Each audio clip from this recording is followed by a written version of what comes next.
Hey, what's happening? This is Linus, you're watching TechLine HD, and today we have a special phone that is called Oukitel K10. What's special about it? The device has 11,000 mAh battery, and believe me, battery lasts just forever. Also, the phone has pretty good specs for the price, but as always, if you want to learn more, stay tuned to the full review.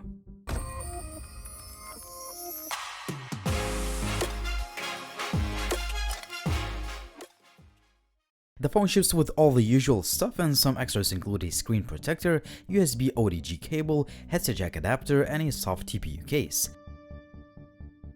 When it comes to the design, the K10 is bigger and heavier than ordinary phones, but honestly I think it's relatively light considering a whopping 11,000 mAh battery inside. That battery literally lasts forever. I have a few different test results. If you use the phone just for the basic stuff like web browsing or social media, under low brightness setting, you can get about 30 hours of screen on time, which is just insane. Here you can see that I got over 27 hours of SOT and I still had 18% of battery left. If you use the phone more intensively, you should still expect to have more than 24 hours of screen on time, which is still the best result on any phone. You can also use this phone as a power bank to charge other devices. Finally, Oukitel made a 5V and 5A charger and used a thicker USB Type-C cable for super fast charging speeds. I was able to charge the phone in just about 2.5 hours, which is a very impressive result considering such a huge battery. The key elements to the design are a real leather finish on the back, magnesium alloy frame, and somewhat rubberized plastic around the edges. Overall, the phone feels sturdy and well made, but obviously it's much bigger than most of the phones out there. The question is this real leather?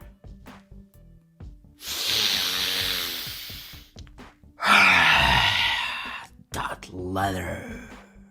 I found a 6-inch display to be really nice and sharp both indoors and outdoors. One of the highlights is the dual camera setup on the front and LED flash for night selfies. Naturally, there is another dual camera setup on the back for portrait pictures. The fingerprint scanner is accurate, but as usual, I wish the display could light up a little bit faster.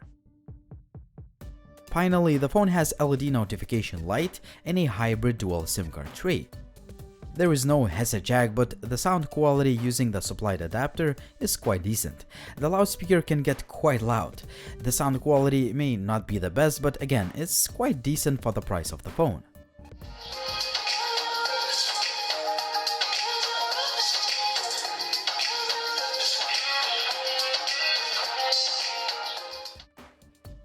The Oukitel K10 has a nice looking list of specifications, especially if we consider the price of the phone.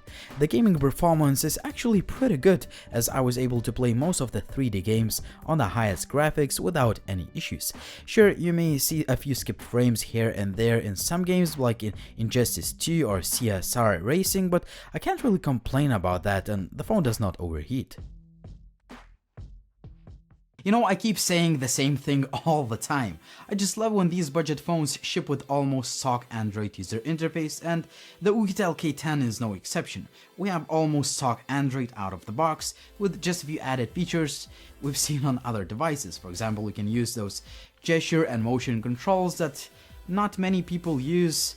I use the feature to take a screenshot a little bit quicker than usual. Also, I like the fact that we can customize the navigation bar or quickly open the camera, but the most important thing to me is obviously the speed and fluidity of this device.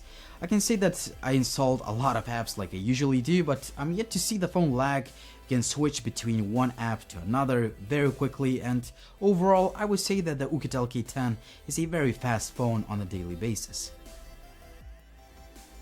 The overall image quality does not really impress. I expected to see more detail and sharpness in the pictures, especially if we consider the fact that I tested the camera on a bright and sunny day.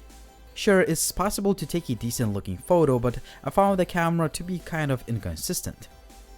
Low light camera quality is again not really impressive, but that's the case with most of the budget phones. Portrait shots will look kind of cool on social media, but as usual, that bokeh effect looks kind of artificial to me. A similar story with a dual selfie camera system. If you take regular selfies, pictures come out quite decent. If you tend to take selfies in low light, the front-facing LED flash helps, but don't expect stellar results.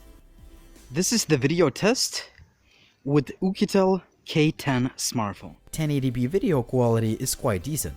I was also surprised that continuous autofocus feature works quite well. 720p selfie video looks quite good, but a deal breaker is that sound is out of sync. This may be a software issue that can be fixed in the future, but this is my test result. During winter, that means that the lighting conditions are quite decent. So yeah, this is handheld video. I'm holding the phone in one hand. The footage may look a little bit shaky because I've used the Oukitel K10 for phone calls a lot, and I can say that the call quality is pretty good and the earpiece has a good volume output. Also, 4G signal reception remains strong most of the time, Bluetooth and Wi-Fi work well, and GPS is very accurate and also is very power efficient. The USB OTG feature works just fine, and there are a few essential sensors including a gyroscope. The Oukitel K10 is a special phone since it has the best battery life in the world. You can literally use it for days, and even if you need to recharge it, it doesn't take forever to do that thanks to the supplied fast charger.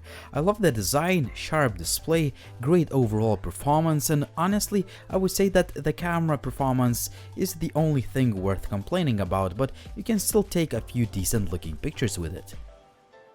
Despite that, I think that the Oukitel K10 is a pretty solid phone overall, as it not only has the best battery life in the world, but it also looks nice and performs great on the daily basis. But what do you guys think about the Oukitel K10? Would you buy it, or would you buy another huge battery phone? As always, drop me a comment down below. Also drop me a comment down below if you have any questions about this device, in case I forgot to mention something in the review. Follow me on social media, like the video if you liked it, subscribe to the channel if you haven't already. Finally, it was Linus, thank you for watching and see you soon.